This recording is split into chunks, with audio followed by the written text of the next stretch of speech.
Former police officer Marcus Johnson is in custody for stalking and murdering his ex-boyfriend, Carlos Collins, after their breakup. 25-year-old Carlos's family alleges that he sought police help and obtained a restraining order against Marcus, but it wasn't taken seriously. What are your thoughts on this, and have you ever experienced rejection that turned dangerous? Armand, you ever been in this position? Well, no, I've never been in this situation, but I've seen stories like this in the past, and this is just really, really sad because, in our community, in the LGBTQ community, there's so much domestic violence that happens and goes unseen and untalked about. And this is just unfortunate because it gets really, really crazy out there. And it just goes to show that no one is safe. The fact that this man was a police officer stalking his boyfriend, didn't understand, no, the restraining orders didn't help.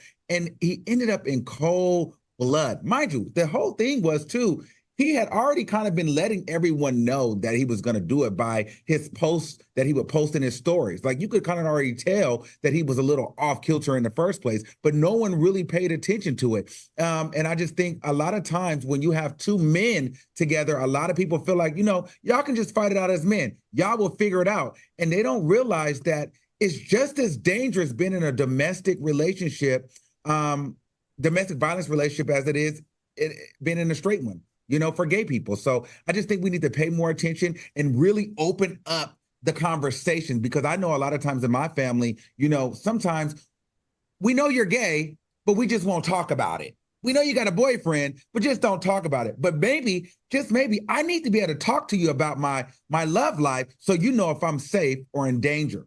So I would just caution people to be more open about, having those conversations with your same-sex loving family members. Okay, Al, what do you think? I mean, first of all, I want to send the condolences to the young man's family that lost his life. I mean, I can only imagine what that family's going through. I think, the statistics are rising, and you're right, Armand, it's definitely rising in the same-sex community, but 70% of all murder-suicides involve intimate partners. And it's getting worse. And I just feel like, what do we do? What do we do as a community? What do we do as a culture, right, to correct this?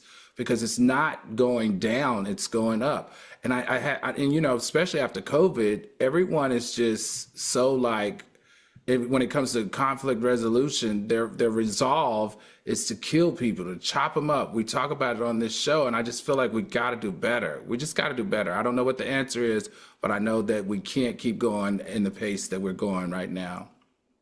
I don't know much about the statistics in the LGBTQ plus community, but I say it's a problem, period. I had an experience years ago in LA with an ex-boyfriend that didn't want to let go. And he came into my apartment, threw my cats around, and he threw me into a table, glass table. I still have a scar on my knee from it, punched holes in my wall. He destroyed my apartment, right? And then I called the police, and they came and they saw the disaster. I was in a fetal position when they got there. I was tore up, and he called the house while the police was there, and they spoke to him.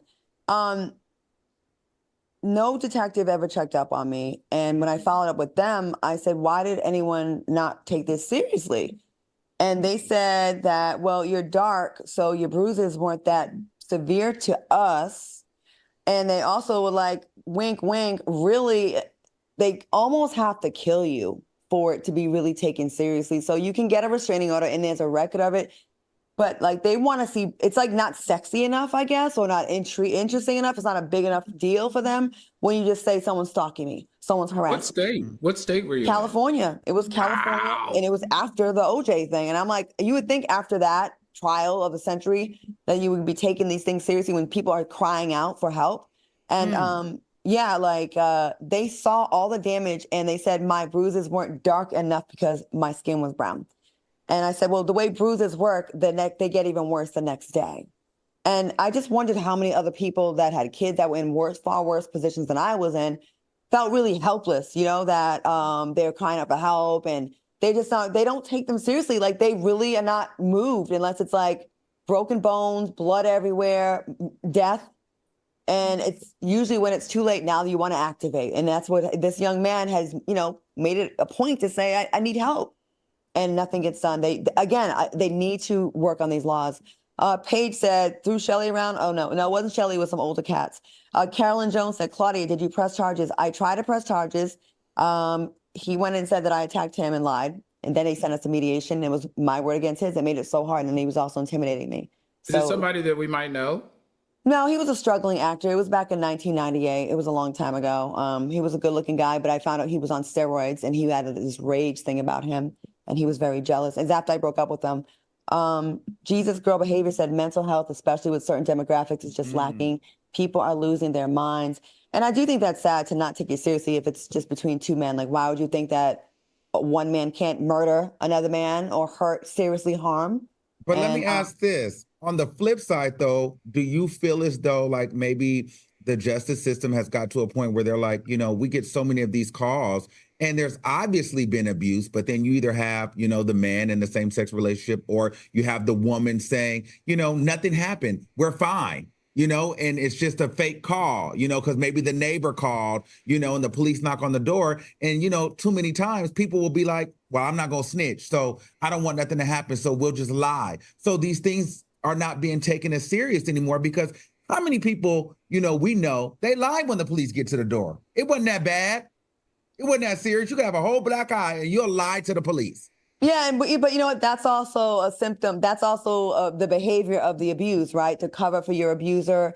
And I just think they got to recognize those things. Like, you can't just let that go. I think, I don't know what the answer is. Obviously, I don't. It's too big of a problem for me to solve. I don't know what the answer is.